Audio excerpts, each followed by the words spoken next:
పొడి సింహం బంధించి మన గృహలో పడేసావా లేదా కాలు చేతులు విరగొట్టు కోమలోకి పంపావా?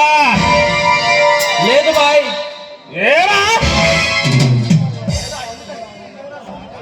ఎందుకంటా ఆ బందిపోటు సింహాన్ని వేటాలంటే ఒంట్లో మునుగు పుట్టినా గుబులు పుట్టినా మీ వల్ల కాదని చెప్పండి. ఈ రాజకీయ రంగంలో దిగితే ఆ బలరాం గారికి వినగన కన్నవేరా వ్యాధులు ఎంతో నరుకుడు దొరికి మా వారికి ఫలిస్తా.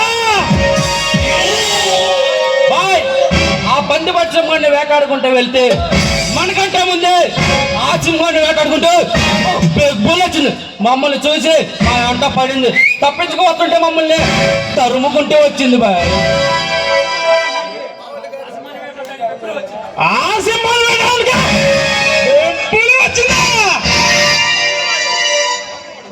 ఎవరాడు బాయ్?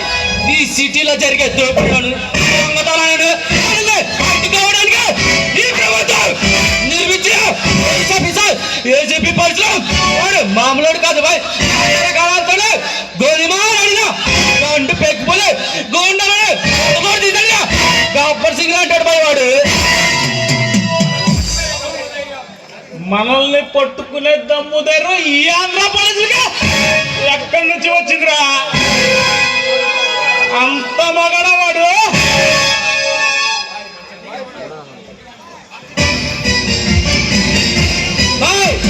మన చెట్టు గ్యాంగ్ చెడు కూడాడి చవడాలు వచ్చిన చిరతపుల్లి వాడు వాడు కేసు టేకప్ చేస్తే సొంతం తిరిగిన కేడీలైనా వాడితేన రౌడీలైనా రప్పాడించే రక్తవేణి వాయించే రుస్తూ వస్తా వాడే.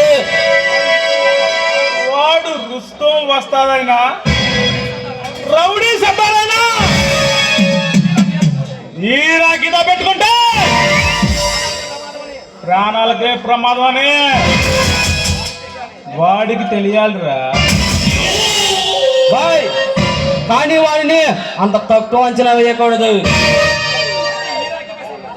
అంటే ఈ రాకీ సామ్రాజ్యాన్ని చితాభస్మం చేయడానికి ఒక బందిపోటు సింహం ఒక బెబ్బులే దండాచరం మొదలుపెట్టారన్నమాట. వాళ్ళు వేట మొదలు పెట్టారు. మీరంటే ఏంటో వేట అంటే ఏంటో వాళ్ళకి తెలిసేలా చేస్తాను రా.